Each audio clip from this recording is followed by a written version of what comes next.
दहन निरंकार जी।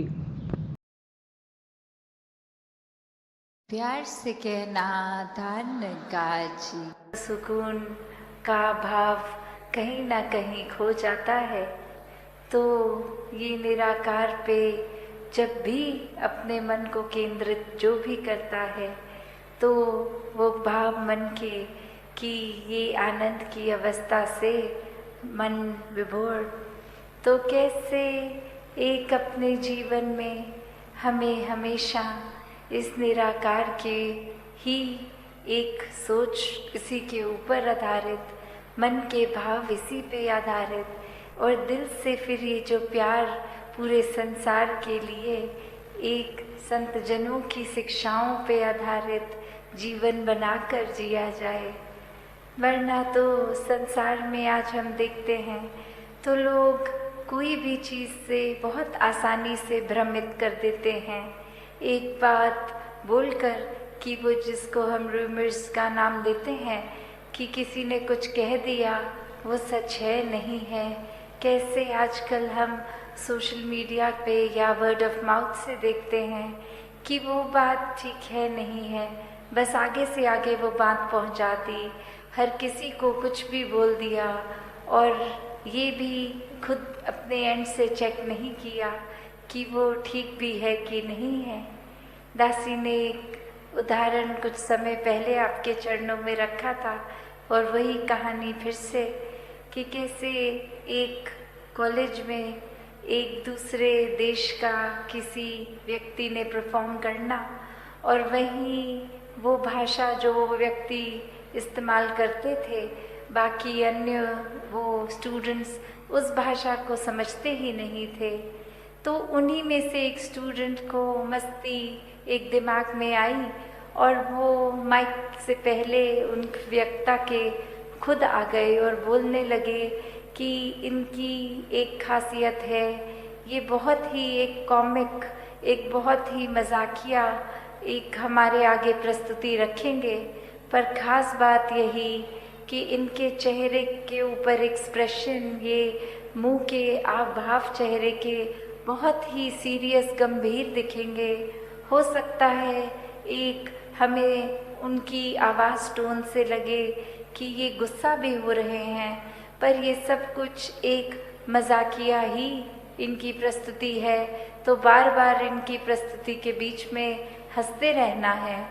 और ऐसा वो व्यक्ति बोलकर उतर गया, और अब वो परफॉर्मर आए, और वो जब अपनी एक स्पीच, एक अपना कला पेश करने लगे, तो सभी विद्यार्थी हंसने लग गए, और वही वो चेहरा और गंभीर होता गया कि मैं इतना सीरियस कोई मैसेज दे रहा हूँ, विद्यार्थी तो सभी हंस रहे हैं, पर वहाँ विद्यार्थियों के ऊपर ये प्रभाव उस एक स्टूडेंट का छोड़ा हुआ कि इसमें तो हंसना ही है, और पूरी परफॉर्मेंस में वो कहीं ना कहीं अपने आप से बीच में हंसते चले गए। और अब वो परफॉर्मर अंत में इतना उसमें गुस्सा आ गया, वो स्टेज को ही छोड़कर चला गया, और उसके एग्जिट पे भी विद्यार्थी और ज़ोर से हंस रहे। तो वो भाव क्या कि एक व्यक्ति ने कैसे एक हर एक को, जो बात तो कुछ ऐसी थी नहीं, वो परफॉर्मर भी कोई मजाकिया अदाकारी नहीं, कोई एक बहुत ही गंभीर मैसेज, सोशल मैसेज देने आया, और किसी ने भी वो, क्योंकि एक कान में बात किसी एक व्यक्ति द्वारा गई कि ये ऐसा नहीं ऐसा है, तो हमने अपने दिमाग की वो परसेप्शन वैसे बना के उसी के ऊपर अपने मन के भावों को मोड़ लिया कि उस एक व्यक्ति ने जैसा कहा है तो ठीक ही कहा होगा। तो वैसे ही एक संसार का वातावरण कि एक व्यक्ति ने कुछ कहा, और हमने फिर चाहे वो संदेश क्या मिल रहा है क्या नहीं, उसको छोड़ के बस अपने दिमाग में जो धारणा पहले से बनाई थी उसी धारणा को लेके आगे अपना व्यवहार बदल दिया। तो इस पूरे स्टोरी में जो भाव है कि दुनिया में तो एक भ्रमित करने वाले बहुत ही मिलेंगे। हर किसी ने अपनी मान्यताओं के अपने एक्सपीरियंस और कुछ एक स्वभाव भी कभी कभी अड़चने डालने वाला किसी का, तो उसने अपने मुताबिक अपना फ़ायदा देखते हुए ही एक ऐसा कह देना है कुछ, तो वो एक भ्रमित करने वाले तो हैं, पर वो गलती किसकी आती है जो वो भ्रम में पड़ जाए। जब हम ब्रह्मपुरुष होकर, एक ब्रह्मज्ञानी होकर, तो भी अगर हम भटक जाते हैं किसी के कुछ कहने पे, तो फिर ये चेतनता कहाँ है। अगर हम इस स्टोरी के केस में देखें तो फिर भी वो स्कोप हो सकता है कि वो भाषा नहीं समझते थे तो किसी ने जो कह दिया उसी को ही सच्चाई मान ली। यहाँ तो हम वैसे सब बुद्धिजीवी, ये चेतनता रखने वाले, फिर भी एक अपनी बुद्धि को परे रखकर अक्सर अफवाहों में पड़ जाते हैं। एक आगे से आगे वो कुछ ना कुछ मैसेज दे देते हैं। तो कैसे हमें हर समय ये अलर्टनेस, ये चेतनता, क्योंकि ब्रह्मज्ञानी है तो एक ब्रह्मज्ञानी होने का एक ड्यूटी, ये रिस्पॉन्सिबिलिटी भी है कि हर समय की चेतनता होनी है। ये ब्रह्मज्ञानी होने का मतलब ये नहीं कि हम इस जहाँ निराकार के आश्रय, इसके रंग में रंगे हर समय एक आराम से इसी के रंग में आराम से तैरते हुए हैं, गोइंग विद द फ्लो वाली भाव। तो फिर भी ये चेतनता तो एक कैरेक्टरिस्टिक है ब्रह्मज्ञानी का। ये कहीं भी नहीं है कि अगर आप एक भोले संत हैं, एक ब्रह्मज्ञानी हैं, तो आप चेतनता का प्रयोग नहीं करेंगे। नहीं, दूर दूर से आए और उद्देश्य मन का ये यहाँ क्यों है, तो बात वही कि इस परमात्मा, इस ईश्वर के प्रेम के लिए सभी यहाँ इकट्ठे हुए हैं। ये भक्ति को मजबूत करने के लिए हर कोई यहाँ इकट्ठे हुए हैं कि सत्संग में आके संतों की वाणी सुनेंगे, और वो सिर्फ कान तक ही, कान रस की तरह नहीं, एक वो जो भी आज कहा गया या युगों युगों से जो संतों ने समझाया कि मनुष्य को अपने जीवन में क्या अपनाना है और क्या छोड़ना है, अक्सर ये बात मन में आ जाती है हर एक के कि हमें अगर बहुत ही उत्तम बनना है तो सिर्फ त्याग ही करते जाना है। पर ये मार्ग प्रेमा भक्ति का तो सिर्फ ये नहीं कह रहा कि त्याग करते चले जाओ हर चीज का, नहीं, ये एक बैलेंस की, एक संतुलन की, एक मध्य मार्ग की बात है कि अपने अंदर अच्छाइयों को डालते चले जाएं और बुराइयों का त्याग करें। एक ऐसी चीज जो फायदेमंद है एक शरीर के लिए, एक स्पिरिचुअल ग्रोथ के लिए, उसको तो जितना ज़्यादा हो सके अपनाएं, और जहाँ जो चीज़ ठीक नहीं है उसको छोड़ते चले जाएं, एक अपने आप को सुधारते चले जाएं। और फिर ये सुधार कैसा, ये कोई एक टेम्परेरी सुधार नहीं कि आज 6 अच्छी बातें सुन ली, उसको लागू किया, या फिर जहाँ लगा कुछ नजरें हैं, कुछ इंसान हैं, ये कमरा भरा हुआ है, तो एक अपने आप का इम्प्रेशन ऐसा देना है कि हमारे अंदर देखो कितनी अच्छी ये 6 बातें हैं। नहीं, ये तो अपने कैरेक्टर की बात है, ये अंदर से कैसे इंसान है, और ये कोई ऊपरी सिखाए हुए गुण नहीं।